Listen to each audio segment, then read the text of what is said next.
네, 안녕하세요. 반갑습니다. 저는 안보학원 예비중 3 설명회를 진행하게 될 박은정 강사입니다. 추운데 와주셔서 감사합니다. 네, 저는 안보학원에서 7년 차 수업을 진행하고 있고요. 2학년, 3학년 팀장을 맡고 있습니다. 지금 우리 2학년 아이들이 바로 작년 제가 이맘때 예비 중인 설명회를 하면서 어머니들께 아이들이 처음으로 내신 시험을 1년 동안 겪고 나면 굉장히 많이 성장할 거라는 이야기를 드린 기억이 납니다. 자, 우리 아이들이 이제 시험이 끝나서 지금 집에서 어떤 모습으로 있을지 제가 상상이 되는데요. 푹 잘 쉬고 있나요? 지금 엄청나게 아이들이 번아웃이 왔다고 해야 되나요? 굉장히 기력이 많이 빠지고, 그럴 때인데, 이럴수록 다시 겨울방학을 이제 알차게 보낼 계획을 가지고 이 자리를 찾아오셨을 거라고 생각을 해요. 저도 이제 1년 동안 씨름을 했죠. 그야말로. 처음으로 시험을 겪으면서. 일요일 날 저희 정규 수업이 개강해서 이제 내신 갔다가 돌아온 친구들을 만났어요. 근데 아이들의 표정이 각양각색이에요. 그래서 그걸 보면서 참 시험이란 힘든 경험 통해서 아이들이 뭔가 결과를 떠나서 깨달음이 있지 않을까라는 생각을 하면서 또 한편으로는 굉장히 걱정이 되는 거예요. 자, 어머니들 아시겠지만 우리 내신 시험 점수하고 수능 국어 점수가 일치하지는 않죠. 자, 그래서 내신을 뭐 항상 만점 맞고 뭐 90 몇 점 나오고 이런 친구들도 본인이 좀 국어 한다고 착각하는 경우가 많아요. 제가 긴 시간 동안 아이들을 봐온 결과. 그런데 막상 뚜껑을 열어보면 저희 고등 입문과정 처음 시작해서 초반부에 모의고사들을 보면 저도 생각했던 것과는 갭이 굉장히 있구나 이런 걸 느낄 때가 많아서 이 아이들을 데리고 이제 시험을 맛보았으니 수능 국어는 어떻게 우리가 대비를 해야 되고 3년 동안 알차게 1년을 잘 써야 고등부 가서 국어가 무너지지 않을 수 있을까 이런 고민들을 많이 하고 있어요. 자, 지금 2학년들의 가장 큰 걱정은 바로 1학년 때 2학년은 그래도 학교를 좀 갔는데 1학년 때 많이 못 갔죠.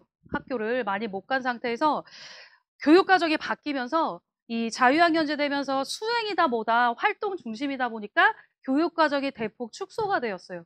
그래서 제가 안보학원 처음 와서 수업할 때만 해도 국어 교과서가 6만 원 정도가 있었어요. 그리고 소단원도 3개 정도, 두세 개 정도가 있었는데 지금은 4단원 정도, 그리고 길게는 5단원 정도인데 이제 문제가 뭐냐면 줄어들어도 알차게 아이들이 중학교 과정을 꽉 차게 배워서 고등부까지 그대로 연계가 되면 괜찮은데 이 생략된 과정들을 저희가 따로 학교 공부로만은 채울 수 없기 때문에 바로 고등부 가서 모의고사 풀고 뭐 문법 문제, 비문학 문제 접하면 이 중학교 때 안 배운 것들이 등장하게 되는 거예요.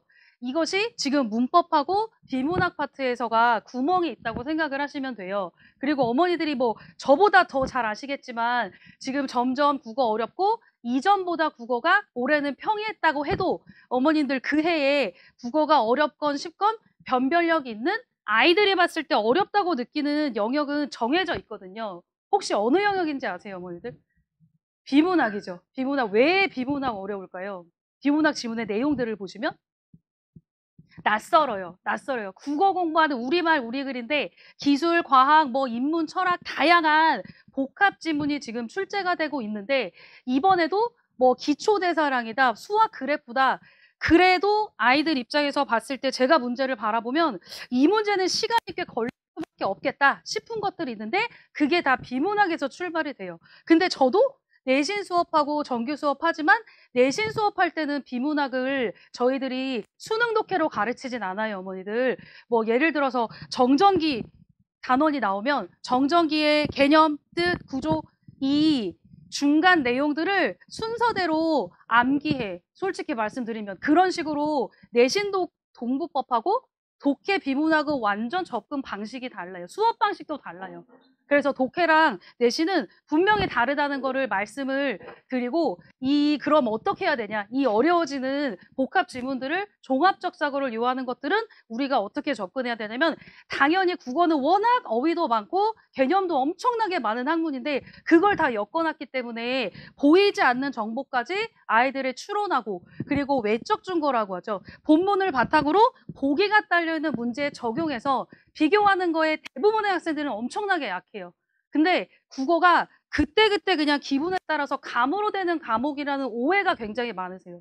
근데 국어는 결코 그런 과목이 아니라 단계가 있고 순서가 있기 때문에 체계적으로 기초 튼튼하게 계속 적용을 하다 보면 아이가 독해하는 원리를 영역별로 익혀서 내 몸에 자연스럽게 훈련이 되는 거예요. 우리 무슨 일을 해도 처음부터 잘하지 않죠, 어머니들. 어머니들 운전 배우실 때 처음부터 잘하셨나요? 저는 엄청 못했죠. 자, 뭐든지 반복하고 익숙해져서 아이들이 본인이 연습했던 사고의 방향을 가지고 시험장까지 체득이 돼서 시험장에 들어가서 인출해내는 것입니다. 그래서 저희들이 이제 비문학 독해하는 방법 그리고 빠져있는 문법 요것들이 일단 지금 아이들 입장에서 봤을 때 입시에서 가장 어려운 부분이다라고 말씀을 드릴게요. 자, 제가 이런 일이 있었어요. 문법을 내신은 문법 위주잖아요. 발음을 막 외워요. 맞춤법, 발음 뭐 열심히 외우는데 이런 단어가 있었어요. 표준 발음법을 수업하다가 닫는다라는 단어가 있죠. 뭐니 다에다가 히읗 받침 있는 닫는다. 얘 표준 발음을 알아야 아이가 그 단어 내에 있는 문제를 맞출 수가 있는 거였어요. 근데 대부분의 친구들이 이 닫는다에 받침은 7개 중에 하나야. 이런 생각하면서 디귿 받침까지는 잘 찾아가요. 근데 이 발음할 때 발음하기 편하게 바뀐다고 저희들이 배우잖아요. 닫는다라고 안 하고 닫는다 이렇게 말하잖아요. 그래서 디귿이 니은으로 한번 바뀌는데 이 과정에서 아이들이 질문을 엄청 많이 해요. 저한테. 개별로 붙들고 막 제가 이제 체크를 하다 보면 이 질문을 가장 많이 하는데 당연히 디귿이 니은으로 한번 바뀌고 얘와 닮아가서 바뀌는데 모를 수밖에 없는 게 지금 빠져있는 자음동화를 배우지 않았기 때문이에요. 근데 지금 교과서는 그런 원리도 없이 결론 발음만 막 암기식으로 되어 있기 때문에 아이들이 사고할 그런 문제를 접하는 것이 이제 쉽지가 않아요. 내신만 가지고는.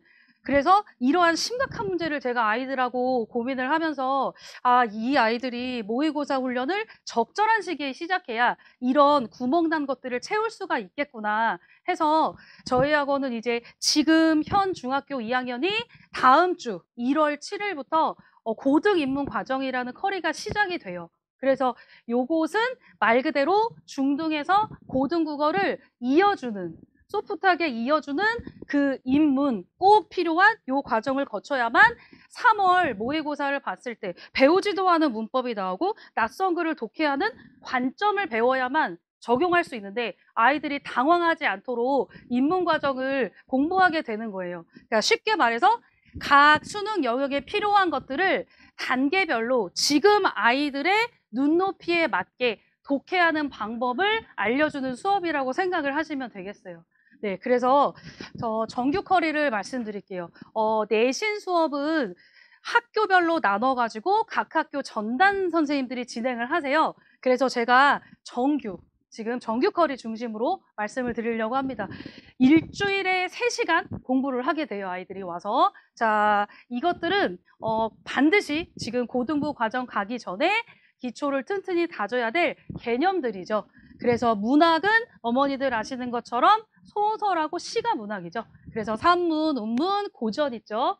자, 고전은 중학교 2학년 지금 저희 커리 과정부터 시작이 돼요. 그래서 짧은 고대가요부터 이제 긴 가사 뭐 이것까지 이어지고 있는데 보통 우리가 쓰는 말도 아니고 잘 안 읽혀서 울렁증이 와요. 고전 같은 경우는 대부분의 친구들이.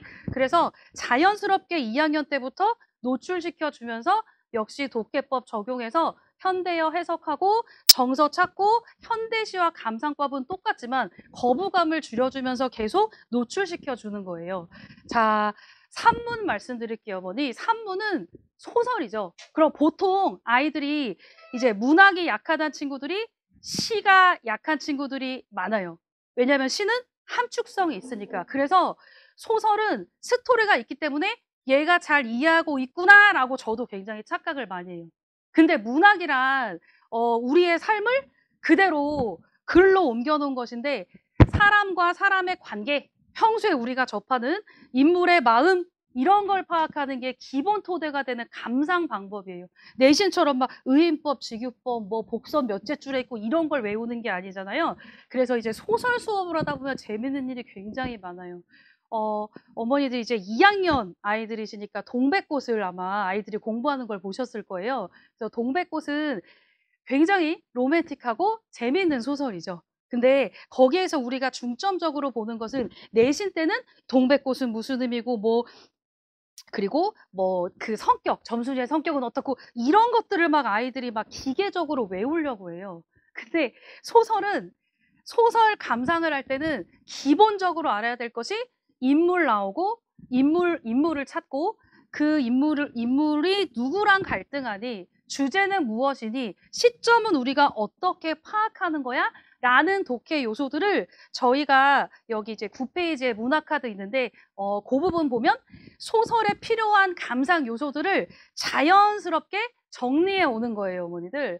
그래서 요걸 적어 오고 낯선 소설이 나와도 이 방법대로 우리가 따라가서 독해를 해야 수능 소설의 지금 감상 방법을 자연스럽게 익혀요. 그럼 적어 온 걸 가지고 선생님들이 해설을 하시고 친구들의 발표를 듣고 자연스럽게 생각을 확장하는 과정이죠. 그러면 그 동백꽃도 어머니들이 저한테 이런 말씀 많이 하세요. 우리 아이가 틀려가지고 문제를 그냥 보면 그게 답인데 그냥 보이는 건데 얘는 이걸 왜 모르는지 모르겠다는 말씀 많이 하세요. 제가 수업을 하다가 정말 너무 깜짝 놀란 일이 있었어요, 어머니들. 점순이가 주인공인 나에게 이렇게 건네주는 음식이 있죠, 어머니들. 뭔지 아세요?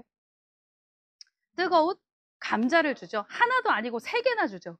그럼 상식적으로 우리가 사는 이야기가 문학이라고 제가 말씀드렸다시피 주머니에서 뭔가를 꺼내서 주면 싫은 사람한테 주진 않잖아요, 어머니들. 관심이 있으니까 뭔가 이렇게 주고 싶잖아요. 근데 그 뜨거운 감자를 맛있게 먹으려고 주는 점순이의 마음, 이 기본 심리를 읽어야 될 아이들은 우리 아이들은 어떻게 말하는지 아세요, 어머니들? 선생님, 얘 남자 약간 이상한 거 아니네요. 대체로 남학생이죠. 그래서 왜 그랬더니 좋아하는 거 맞네요. 그래서 아니 관심이 있으니까 이렇게 주머니에서 뭔가를 건네는 거야 라고 얘기하면 좋은데 그 손 대라고 그 뜨거운 거를 어떻게 갑자기 쑥 들이미냐는 거예요. 이런 식으로 지금 맥락을 통해서 그런 것을 상황을 통해서 분명히 따져 내려갈 수 있는 건데 딱 보이는 장면을 보고 자기 생각이 아니면 그 해석을 공감하지 못해요. 인물의 마음을. 그래서 문학 수업하면서도 제가 이건 그냥 일상생활에서 느끼는 건데 저 친구가 나한테 이런 말하면 왜 그럴까를 생각하고 자연스럽게 일상에 녹아야 될 이 국어 공부가 너무 암기식으로 가고 있다. 갈등의 원인, 갈등의 해소 뭐 이런 식으로만 소재들을 아이들이 다 공부하다 보니까 이런 요령들을 제가 정규 수업 때 굉장히 많이 강조를 하고 있어요. 시도 마찬가지죠. 사람의 마음을 읽고 화자가 뭐 하고 있어? 지금 기분이 어떨까? 정서가 드러나는 말들이 분명히 있어요. 공부를 하다 보면. 근데 드러나 있는데도 불구하고 마음대로 해석하는 거예요. 마음대로. 그래서 이 보이지 않는 정서를 보이지 않기 때문에 저희들이 보이는 사물로 대신해서 비유하고 반대로 말하고 이런 다양한 표현법을 쓰고 있잖아요. 이걸 아이들이 이해하면서 깨우치도록 하는 수업이 독해 수업이라고 생각해 주시면 돼요. 자, 그리고 제가 강조드렸던 비문학이죠. 자, 어머니들 비문학은 어떻게 해야 아이들이 잘할 것 같으세요? 비문학을 잘하는 아이가 되고 싶어요. 그럼 무엇을 시켜야 잘할까요? 비문학을 잘하려면? 책을 많이 읽어야 될까요? 신문을 많이 읽어야 될까요? 자, 어머니들 수능 시험이 정해진 시간 안에 빠르고 정확하게 아이의 문제 해결력을 시험하는 거잖아요. 요약을 해야 돼요. 요약을 해야 돼요. 자, 어머니들이 영화 한 편 같이 보세요. 2시간, 2시간 반 동안 영화 한 편 보시고 이 영화를 2줄로 엄마한테 설명해 줘 라고 말씀해 보세요. 어머니들.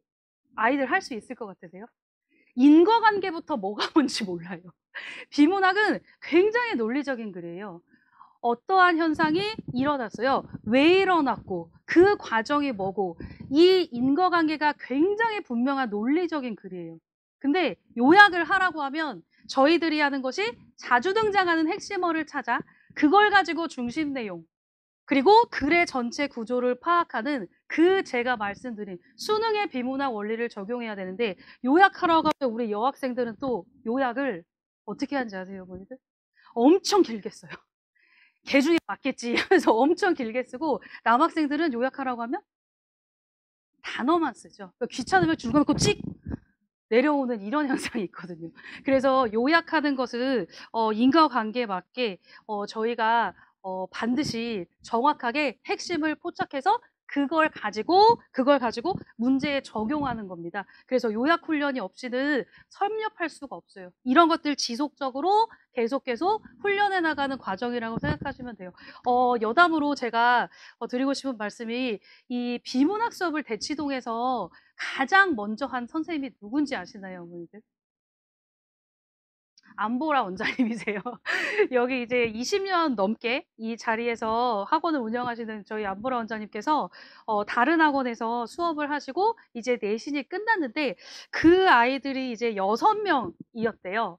처음에 수업을 하실 때 그 수업을 들었던 아이들 중에 6명인데 이제 첫째 아이들을 입시를 치르시고 둘째 아이들을 다 보내신 거였어요. 어머니들끼리 친분이 있으셔서. 근데 저희 원장님께 지금 내신이 문제가 아니라 내가 큰애를 보니까 이거 수능 독해라고는 거리가 있다. 수능 수업을 위한 국어 수업을 해달라 해가지고 처음 오픈한 것이 그 비문학 수업이 6명이 되고 늘어나고 대부분의 국어 수학원에서 지금 비문학 수업을 하고 있죠. 그래서 저희가 찐이라는 걸 말씀을 드리려고 해요. 네, 그래서 비문학 중요하고 그다음에 어휘인데요. 어휘력이 정말 심각해요, 어머니들. 지금 저한테 이 어휘력 부족하다는 말씀 굉장히 많이 듣고 있어요, 제가 상담하면서. 자, 이런 경우가 있었어요. 학생이 한 문제 틀렸어요. 내신 문제. 근데 제가 틀리고 맞고 이것도 물론 아이의 뭐 성취감을 주고 이럴 수 있지만 왜 그랬는지, 어느 걸 몰랐는지 그걸 연구하는 게 더 지혜로운 학생이다. 이런 얘기를 많이 하거든요. 근데 이 친구의 문제를 보면 저는 아무리 봐도 이 문제가 쉬워 보이는 거예요. 이 아이에게는 전혀 이제 막히지 않을 것 같은데 그 문제가 뭐였냐면 이거였어요, 어머니. 다음 중 이질적인 의미를 가진 시어를 고르시오. 이질적. 근데 저희들이 시도 말씀드렸다시피 아이가 막 분석하고 알고 있는데 이 중에서 혹시 함축적 의미를 얘가 혼동이 왔나 이걸 뭐 주관이 개입됐나 궁금해서 왜 이렇게 이 문제가 좀 난감했어? 라고 물어봤더니 사실은 제가 이질적이라는 단어를 몰랐다는 거예요. 그 달을 이자를 몰랐다고는 저는 추호도 시험 전날까지 생각을 못한 거예요. 그래서 저도 아이가 알고 있다고 생각하는 것을 계속 들춰보고 확인해야겠다는 깨달음을 되게 많이 얻어요. 어휘 수업을 하면서. 당연히 알겠지 하고 넘어갔던 것들이 그렇지 않더라고요. 그래서 한자 성어와 이제 유의어, 반의어 이런 것들이 교재에 있는데 사전적 의미를 막 외운다고 어휘력이 늘어나는 게 아니에요. 저희들이 시키는 어휘는 상황에 어떤 상황에 그 어휘가 쓰이는지 앞뒤의 문맥을 보고 얘와 대체될 수 있는 언어를 생각해 보는 거예요. 유의어로. 유의어로 접근해서 이런 상황에서 이런 단어가 쓰이는구나. 이렇게 어휘 수업을 진행하고 있어요. 어휘가 바탕이 돼야 독해가 되는 거겠죠. 그리고 그 다음에는 이제 문법이죠. 문법은 저희가 사실은 1, 2학년 개념 수업에서 안보라 커리에서 전체 중등 문법이 2년 동안 다 돌아가요. 2년 동안 다 돌아가는데 3학년 올라와서 지금 이제 예비고등 입문 과정에서는 그 누락된 문법이 있어요. 의문의 변동, 자음동화, 문법 요소 이런 게 있거든요. 근데 그 문법 요소가 이런 거예요, 어머니들. 빠져 있다는 게 높임 표현, 부정 표현 뭐 이런 건데 아이들이 일상생활에서 존댓말 하면서 할머니, 할아버지한테 할머니를 모시고 마트에 갔다. 이런 말을 하면서 애들이 이거는 상대 높임이야, 주체 높임이야, 객체 높임이야 이러진 않잖아요. 저희가 국어에서 배워야 될 개념들이 있어요. 그래서 그런 문법 요소들을 지금 고등인문 과정에서 시작을 하고 그리고 1, 2학년 때 배운 문법 중에서 굉장히 중요도가 높은 거. 모의고사에 항상 출제되는 것들을 한 바퀴 더 돌려주는 거예요. 그래서 고등부가 된 그 저의 학생들, 아직도 연락을 하고 있는 그 학생들의 얘기를 들어보면 아, 선생님 고등학교 오니까 이 고등학교 내신 문제부터도 킬링 문제는 이제 문법이다. 이런 얘기를 제가 굉장히 많이 들었어요. 문법은 최소 한 바퀴는 돌려주고 올라가야 당황하지 않아요. 그래서 문법의 중요성을 계속 이제 주위에서도 특강이라던가 뭐 이런 걸로 많이 말씀을 하시죠. 자, 다음은 독서예요, 어머니들. 독서는 한 달에 2권 읽어요, 책을. 근데 역시 이게 긴 비문학이에요. 토픽이 여러 개가 있죠. 예술, 뭐 인문, 사회, 철학, 경제 이런 다양한 지문들을 읽고 필요한 정보를 문맥에 맞게 아이가 찾아 쓰는 넓은 의미의 독해예요. 그래서 워크지도 여기 보시면 지금 페이지가 11페이지 보시면 아이들이 문항에 대한 정보를 찾아오면 그 뒷장에 원고지가 나와요. 이 원고지는 도서 내용에서 근거를 활용해서 한 편의 논리적인 글, 서론, 본론, 결론을 가지고 주장과 근거를 정리할 수 있는 그러한 글의 구조를 원고지 한 페이지에 저희가 쓰게 만들어서 이 넓은 의미의 독서를 하고 있어요. 근데 책을 읽어도 이걸 다 담지를 못해요. 그리고 학교에서도 갑자기 뭐 2권, 3권 이런 것을 활동 기록을 가져와라. 뭐 서평도 많이 시키죠, 학교에서. 그래서 저희가 독서 활동지라고 해서 그것도 뒤에 넘겨보시면 13쪽에 보이시죠? 학교마다 양식이 약간씩 다른데 비슷비슷해요. 줄거리, 감상, 생기부용. 그래서 요것을 이렇게 가지고 있다가 정말 실용적으로 아이들이 학교에서 제출하라고 할 때 파일에 넣어놓는 거 이렇게 꺼내서 한꺼번에 많은 양 무리하지 않게 수행 활동을 그때그때 활용할 수 있도록 활동지까지 지도를 하고 있다고 생각하시면 돼요. 자, 이제 굉장히 중요한 설명을 드릴 때가 됐어요. 지금 제가 말하려고 하는 포인트 중에 포인트예요. 이제 모의고사가 시작이 돼요. 저희들이 모의고사를 이제 시켜봤는데 어느 시기에 시켜야 이제 적절한가에 대한 고민들을 많이 하죠.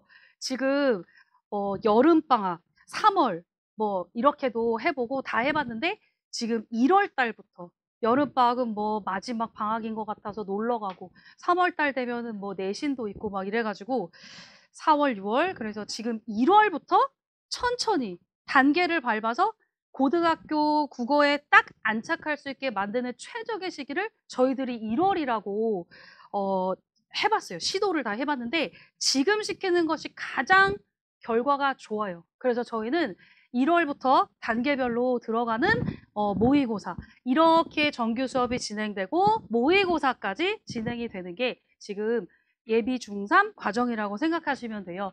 자, 요 스텝 1, 2는 왜 나눈 거냐면요.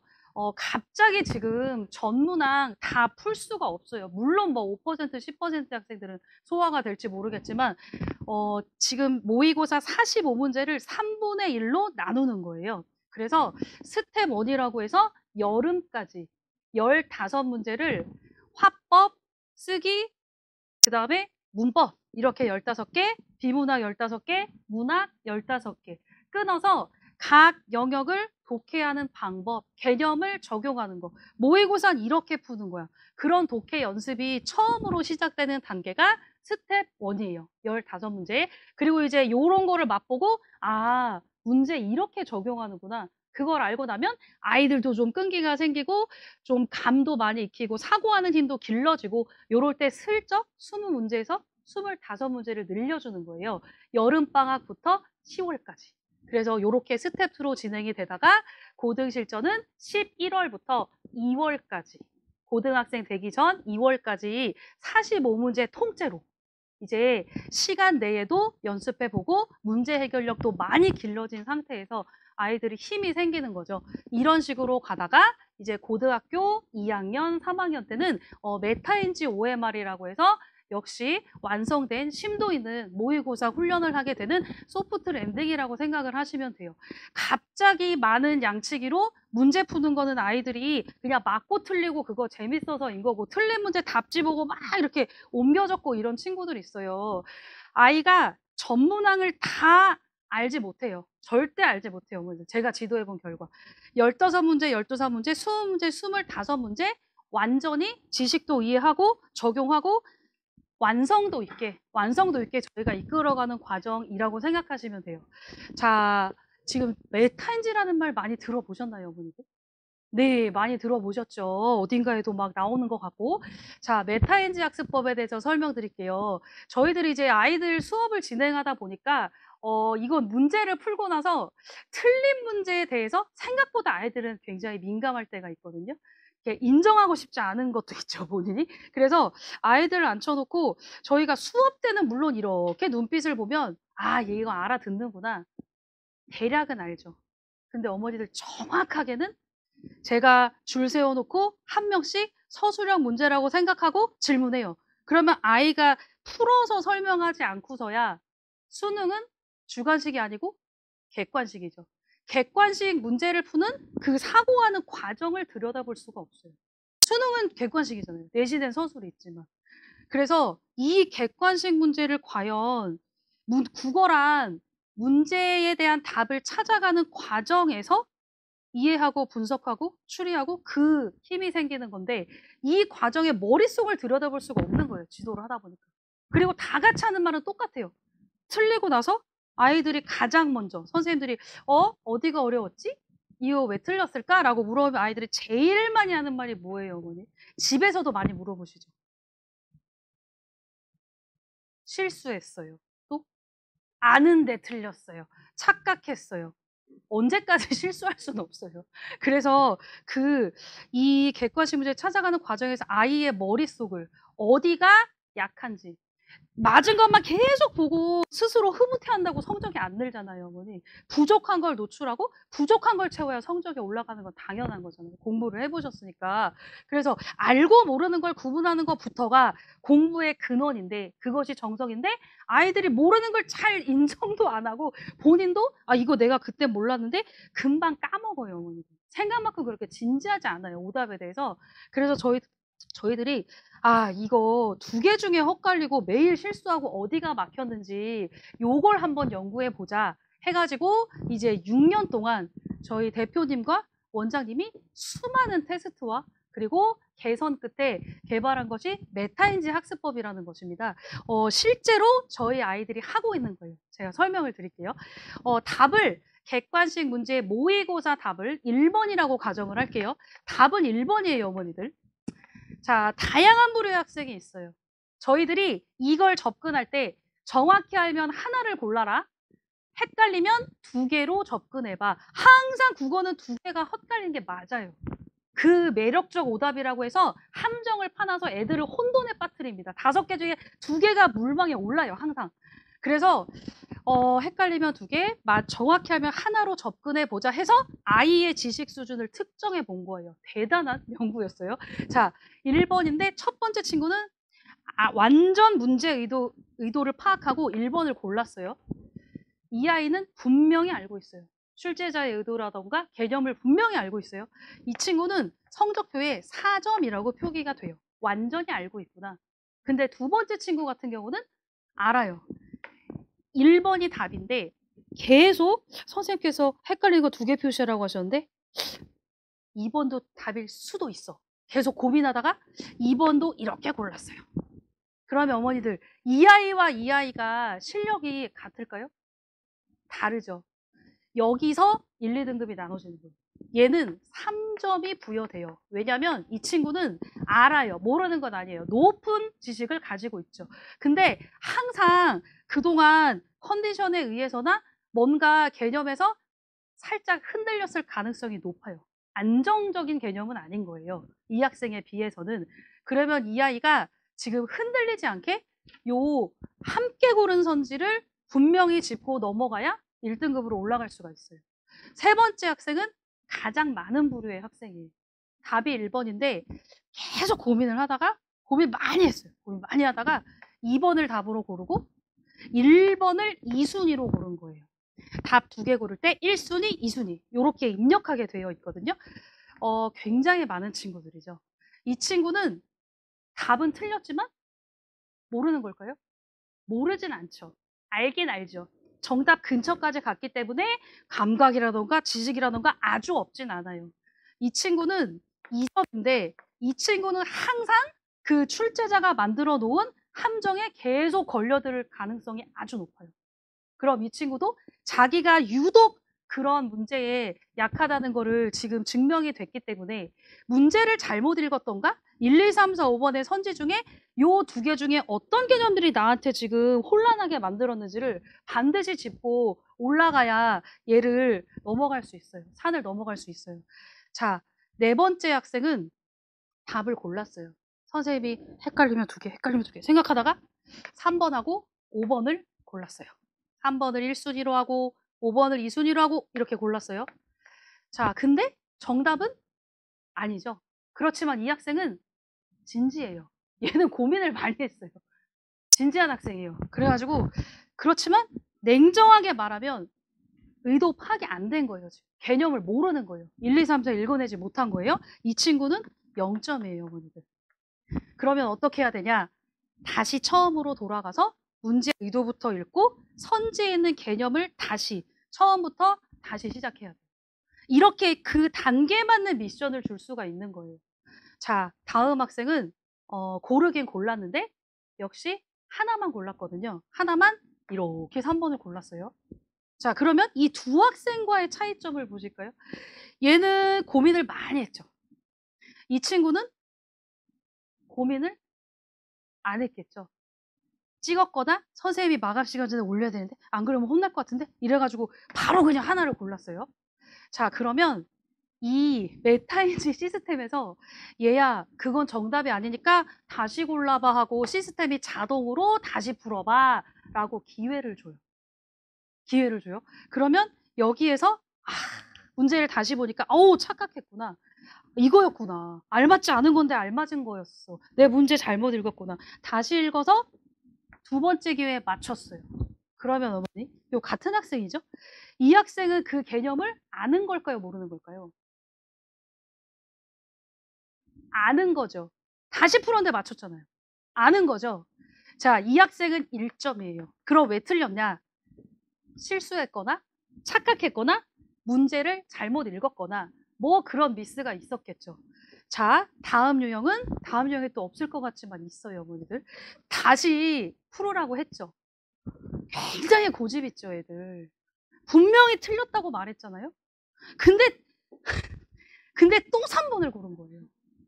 그럼 이 친구는 지금 이 시스템을 이해 못할지도 몰라요. 저희들이 다 설명을 하거든요. 근데 이 친구는 그게 답이 아니라니까 근데 또 골랐어요. 그럼 얘는 사고를 하지 못한 걸로 저희가 간주를 해요. 찍었거나 역시 빨리 끝내야지. 이렇게 해서 이 친구는 마이너스 1점이에요. 그러면 예를 들어서 지금 4점이 만점인데 15문제잖아요. 그러면 예를 들어서 1회 모의고사를 풀었다고 가정하면 60점이 만점이잖아요. 마이너스 1이 많으면 있던 점수를 다 깎아먹어요. 그래서 이게 초반에는 아이들이 이게 뭐지? 하고 하다가 점점 자꾸 부족한 게 노출이 되는 거예요. 선생님한테. 그리고 본인도 아는 거예요. 매주 성적표가 나가요. 그래서 요 마이너스 1점하고 0점이 많은 친구들 지금 60점에서 뭐 30점이 20점인데 어쨌든 제 눈에 봤을 때 마이너스 1점이나 0점이 있어서 무성의하다고 판단이 되면 불러서 제가 다시 풀어보라고 해요. 그러면 굉장히 빠르게 풀어요. 정확하게. 그래서 20점이 45점까지 나오고 뭐 50점 나오고 막 이러한 경험을 저는 했어요. 이게 아이도 부끄럽고 선생님이 자꾸 이거 내가 어떻게 풀었는지 그 과정까지만 아는 것 같으니까 그다음부터는 절대 그렇게 안 하죠. 이렇게 하고 나서 그럼 이렇게 한다고 또 끝나는 게 아니죠, 어머니들. 이걸 돌아봐야 되죠. 얘는 최후의 순간까지 두 개 중에 자기가 헛갈렸던 것을 되돌아볼 수 있는 좋은 기회를 얻은 것이고, 이 학생은 처음부터 다시 개념을 복습해야 되고, 저희들이 말로만 붙들고 야 이건 이렇게 해야 돼, 복습은 더 해야 돼 하고 말로만 계속 상담을 하다가 이렇게 객관적인 데이터를 가지고 아이들을 앉혀놓고 얘기하다 보니까 너무 저희들도 편하고 애들도 딱딱딱 이게 보이는 거예요. 바로 성적표에 대분류, 소분류가 표시돼요. 자, 이것은 어머니들 넘기셔서 성적표가 16쪽, 17쪽을 봐주시면 돼요. 17쪽을 보시면 대분류가 화법, 비문학, 비문학에서도 기술지문 이런 거에서 외적 준거 약하구나. 소설에서는 작품 간의 공통점 차이점을 이 아이가 약하구나.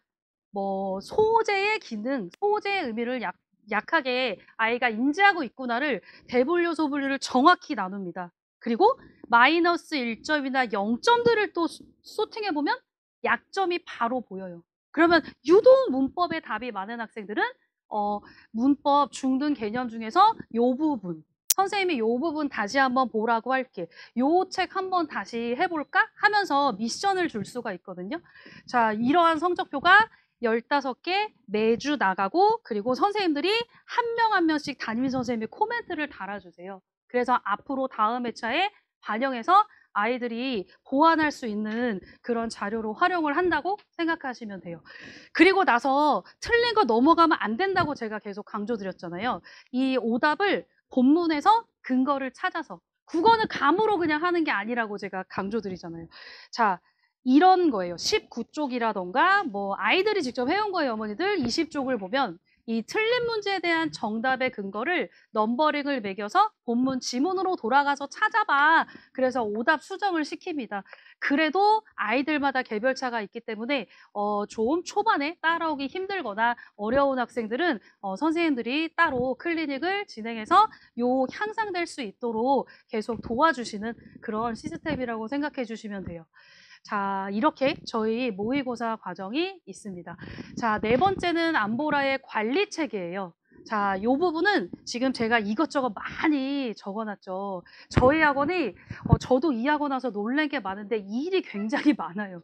한 명 한 명 붙들고 인력도 많이 필요하고 에너지를 쏟아야 될 일들이 굉장히 많아요. 지금 얘도 마찬가지지만, 그렇지만 성적이 나오기 때문에, 그것으로 증명을 했기 때문에 저희들은 계속 이런 방법을 고수하고 있죠. 자, 안보라의 관리체계 보시면요, 입학 테스트를 먼저 보시는데 이거 어머니들이 생각보다 최근에 굉장히 부담스러워하세요. 선생님, 이거 입학 테스트 어떻게 공부해야 점수 잘 나오냐고 묻는 어머니들도 꽤 많이 계시거든요. 근데 어머니들이 오해하시는 것 중에 하나가, 이 입학 테스트는 지금 2022년 12월에 아이의 국어 지식인 거지 얘가 계속 국어 실력이 아니에요. 왜냐면 얘가 왜 저희들이 이걸 나눠놨냐면, 본인이 설명이 눈높이에 맞게 설명해주는 반에 들어가서 시작을 하는 거예요. 그래야 수업이 들리잖아요. 자, 지금 반이 3개가 있는데 요게 점수로 배정을 받지만 아이들의 성향을 잘 고려하셔야 돼요. 저희 학원에 다양한 선생님이 있고 같은 레벨도 반이 굉장히 많아요. 인원수도 다양하고. 자, 최상위는 보시면 어머니들 다 욕심 나죠. 최상위 반이. 최상위 반은 다수의 아이들이 모여 있고 굉장히 수업 스피드 있고 타이트해요.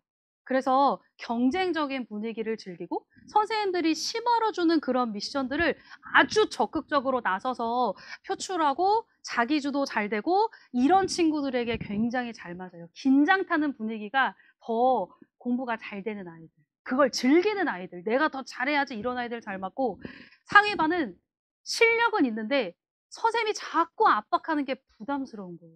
그리고 애들이 막 발표하고 막 길게 설명하고 이런 거 보는 것도 부담되는 아이들이 있어요. 그런 아이들은 상위반이 잘 맞아요.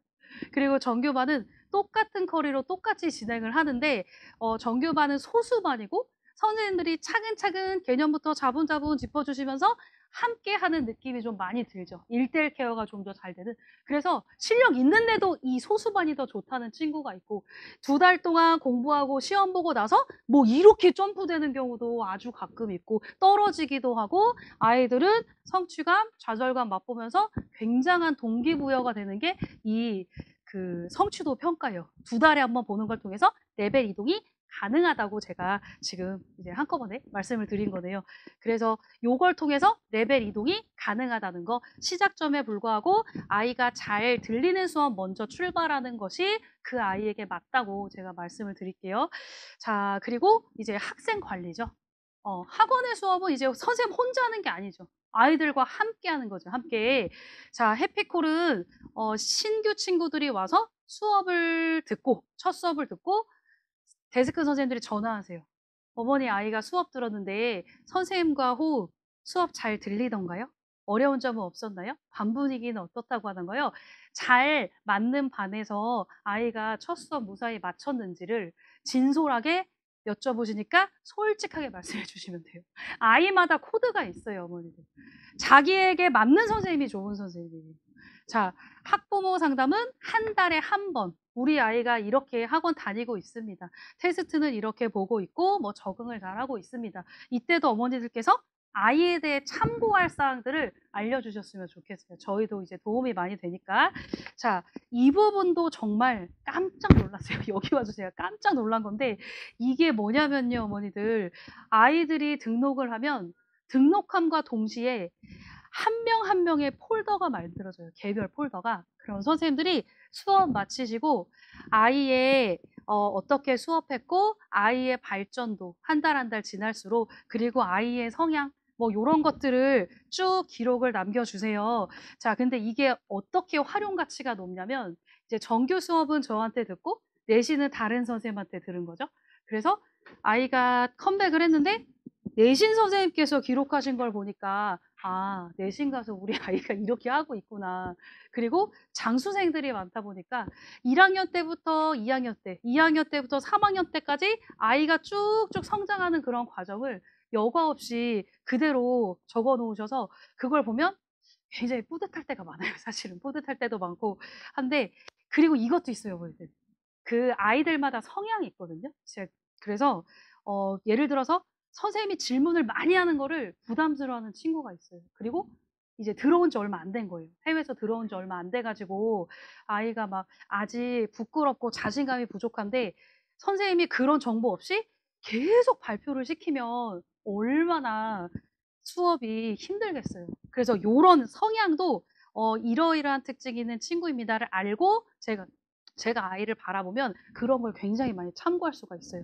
그래서 요런 것들 선생님들 공유하시고 데스크 선생님들도 공유하시는 저희 시스템이고요.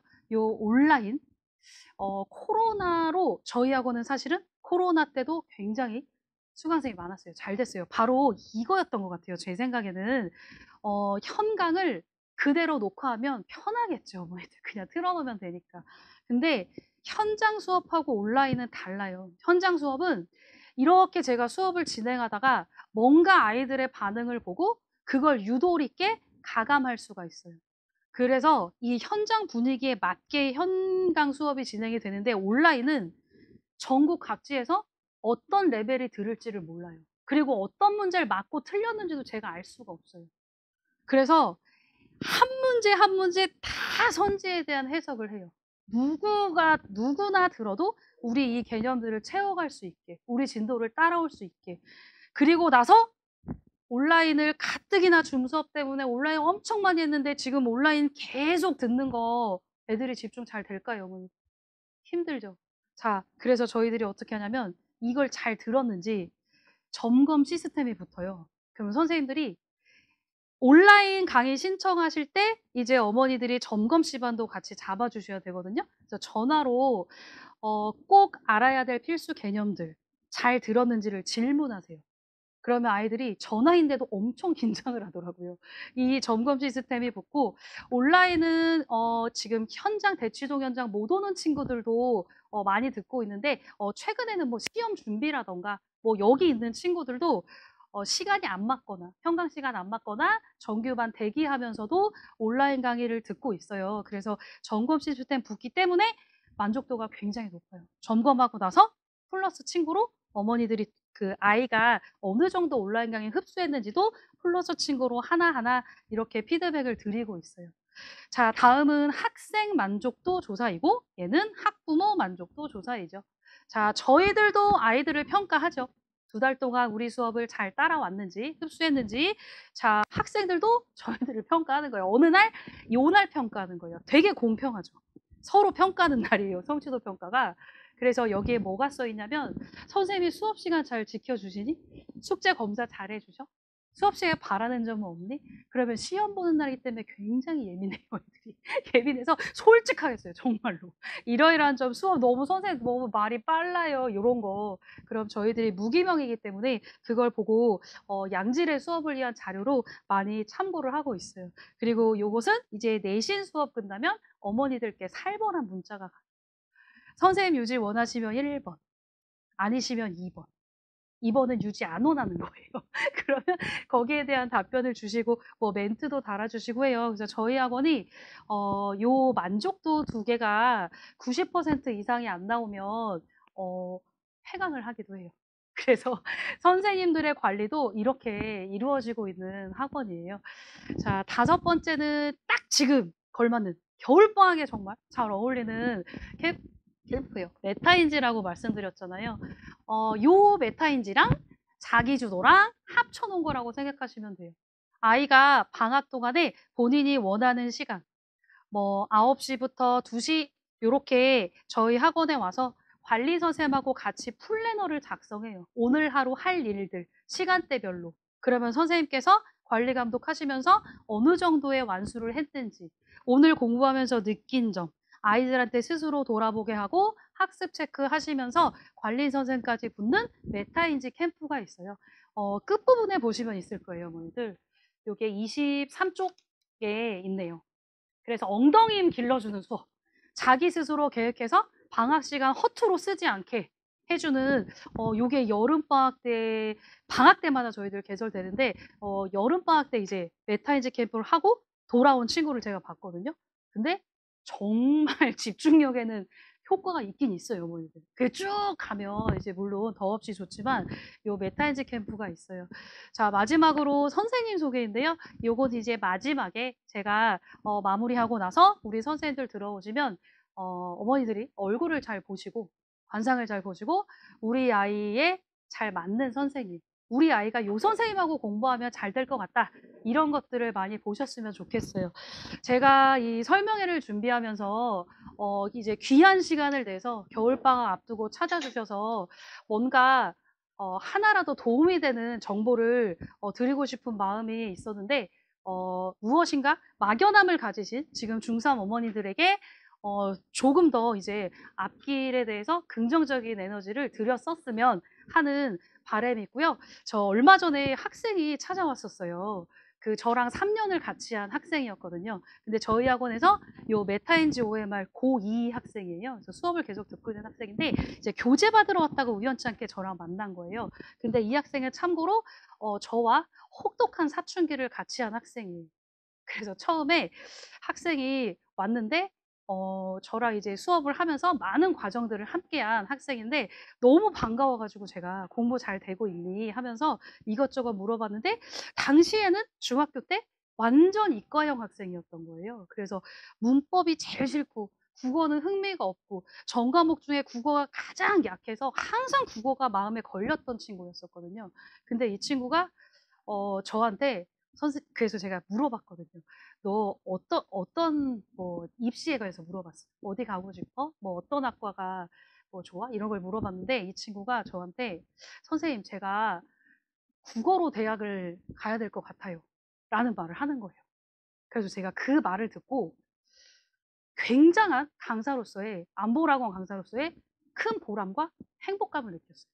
그래서 저는 지금 저희 학원이 굉장히 여과 없이 솔직하게 아이한테 도움이 되고 도움이 되지 않으면 그것도 그대로 전달을 드려요. 교실에 들어온 이상 우리가 양심껏 최선을 다해야 된다는 그런 교육 마인드를, 원장님의 교육 마인드를 받아서 저희들도 노력을 하고 있습니다. 부족해도 지켜봐 주셨으면 좋겠고, 저는 학생들이 성장하는 데 있어서 뭔가 제가 긍정적으로 이 학생의 진로, 이 학생의 성장에 있어서 힘을 줄 수 있는 그런 강사이자 교육하는 사람의 진심을 잃지 않는 그런 사람이 되도록 노력하겠습니다.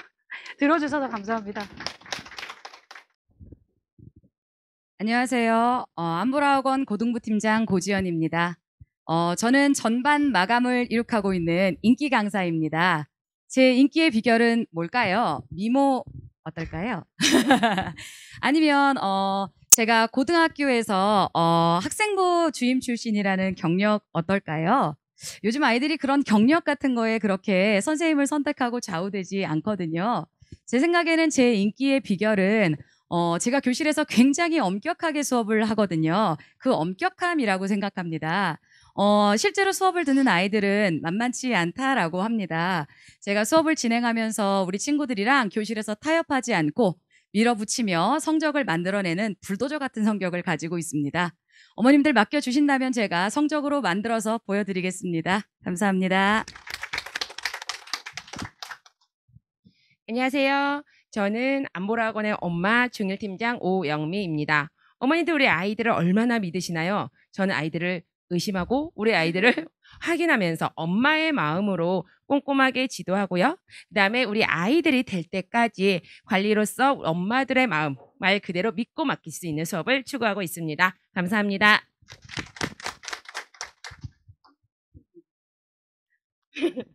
네, 안녕하세요. 저는 설명회를 진행한 박은정이고요. 저는 이제 터프함과 섬세함의 두 가지 면을 다 가지고 있어요.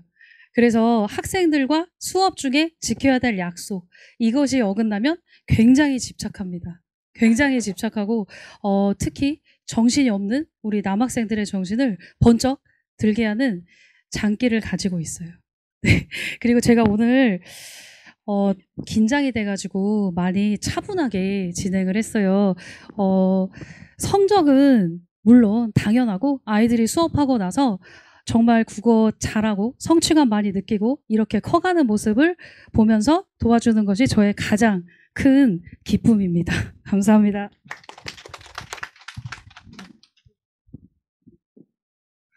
안녕하세요. 안보라학원 강사 황민경입니다. 저는 학창 시절에 줄곧 전교 1등이었고 스카이 출신입니다. 즉 공부를 잘했다는 말씀을 드리는 겁니다. 그래서 저는 공부 잘하는 방법을 알고 있습니다. 제가 알고 있는 이 방법으로 이제 모의고사 시작해서 긴장 가득한 우리 예비 중3 친구들이 좀 덜 힘들게 하지만 더 정확하게 공부할 수 있도록 공부의 왕도를 걸을 수 있도록 최선을 다해서 지도하겠습니다. 감사합니다. 안녕하세요. 안보라 국어학원 유호선 강사입니다. 저는 학생들을 정확하게 파악하고 칭찬하는 강사라고 생각하는데요. 그래서 제 반 학생들은 급격하게 성적 향상이 되는 케이스들이 상당히 많습니다. 저는 제 정확하게 판단하고 칭찬해주고 동기부여를 해주는 결과들이었다라고 생각하거든요. 그래서 중학생들은 지루함, 지구력이 좀 부족하니까 제가 그 부분들을 좀 채워나가는 러닝메이트로서 같이 학생들과 공부하는 시간 갖고 싶습니다. 감사합니다. 네, 안녕하세요. 저는 부드러움과 강함을 겸비한 단단한 강사 강경민이라고 합니다. 저는 지금 중등 수업도 하고 있는데요. 고등 수업도 제가 진행을 하고 있어서 중학교 국어하고 고등학교 국어의 차이점을 누구보다 잘 알고 있고요. 그 격차나 차이가 상당히 크다는 것도 네, 잘 알고 있습니다. 그래서 우리 아이들이 그 격차를 좁히기 위한 방법들이 무엇인지 또 어떻게 하면 더 잘 적응할 수 있을지에 대해서 그 방법들을 끊임없이 고민하고 있으니까요. 네, 맡겨주시면 제가 웃는 얼굴로 우리 아이들 될 때 집요하게 이끌도록 하겠습니다. 감사합니다. 네, 안녕하세요. 저는 안보라 국어학원 강사 김희진입니다. 저는 꼼꼼한 관리로 아이들의 눈과 귀를 사로잡습니다. 이런 저의 그 꼼꼼하고 매력적인 강의를 듣고 싶으시다면 친절한 수업에서 결과로 증명해 보이도록 하겠습니다. 감사합니다. 안녕하세요. 대한민국에서 엄마로 살아간다는 게 쉽지 않으시죠? 그래서 안보라 학원의 오은영, 이준미가 있습니다. 저는 중1부터 고3까지의 가르치는 그 경력을 바탕으로 학습하고 아이들을 지도하고 있습니다. 그래서 제 수업에 들어오는 학생들은 1대1 피드백으로 만점을 이끄는 수업을 경험합니다. 학생들의 유능감을 발견해주고 키워내주는 중등부 강사 이준미입니다.